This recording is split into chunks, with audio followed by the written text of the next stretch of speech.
Ertugrul 1190 में मौजूदा तुर्की के सूबे बरूसा में पैदा हुआ।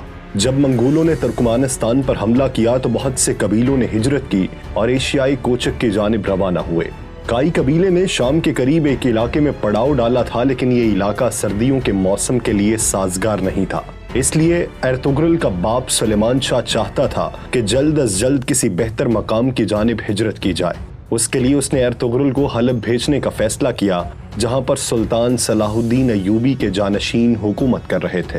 हलब के सुल्तान अल अजीज के पास सुलेमान शाह के एलची के तौर पर अर्तुगरुल को भेजा जाना था, लेकिन उससे पहले एक ऐसा वाकया हुआ जिसने काई कबीले को मुसीबतों में धकेल दिया।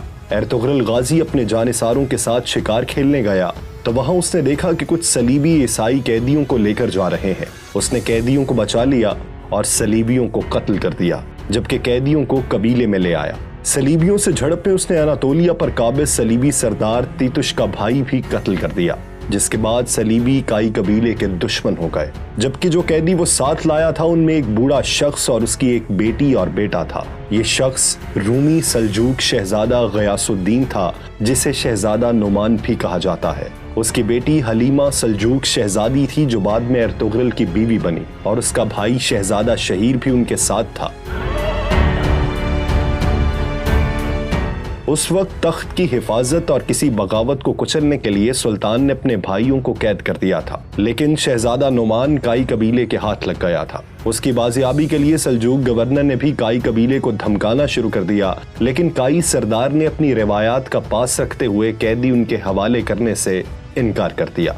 जब अर्तुगरुल हलब के अमीर से मिलने गया तो साजिशियों ने कैदियों को सल्जूकियों के हवाले कर दिया। हलब में अर्तुगरुल साजिशों का शिकार हुआ, लेकिन अपनी बहादुरी और जिहानत से बच निकला।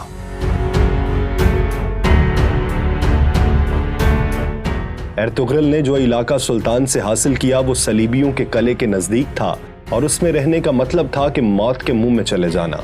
कबीले के सरदारों ने मुखालिफत तो की, लेकिन सुलेमान शाह ने हिजरत की और कबीला अनातोलिया की सरहद पर आबाद हो गया। तीतुश ने अपने भाई का बदला लेने के लिए उन पर हमला किया। काई कबीले ने अर्तुगरुल की क़यादत में उनके कले पर हमला कर दिया। काइयों ने सलीबी कला फतह कर लिया।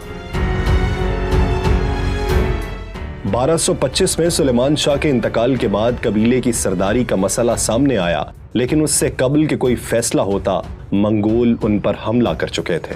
1230 में मंगोल तातारी चंगेज खान की क़यादत में चीन और ईरान फतह कर चुके थे।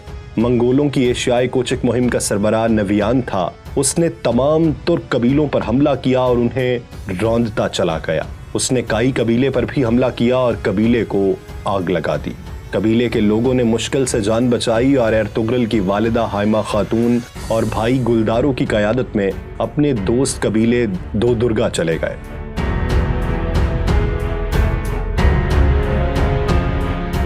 दो दुर्गा कबीले का सरबराह अर्तुगरुल का मामू था। उसने उनको रहने की जगह दी और उनकी मदद का फैसला किया। अर्तुगरुल ने मंगोलों के खिलाफ लड़ने का फैसला किया, लेकिन कबीले के अमायदीन और उसके मामू और भाई ने इसकी मुखालिफत कर दी। लेकिन वो खामोश रहने वाला नहीं था।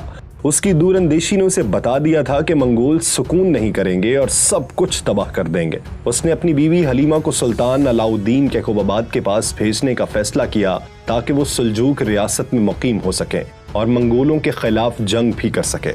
अर्तुगरुल जल्द अज जल्द सल्जूक रियासत में जाना चाहता था। इसके लिए उसने अनातोलिया के मगरिब के करीब एक इलाके का इंतखाब किया। नवियान के खिलाफ जंग के दौरान अर्तुगरुल को सख्त परेशानियों का सामना करना पड़ा। उसके मामू की वफात के बाद उसका मामूजाद दो दुर्गा कबीले का सरबराह बन गया, लेकिन वो अपनी सौतेली माँ और गद्दारों के हाथों कठपुतली बन चुका था।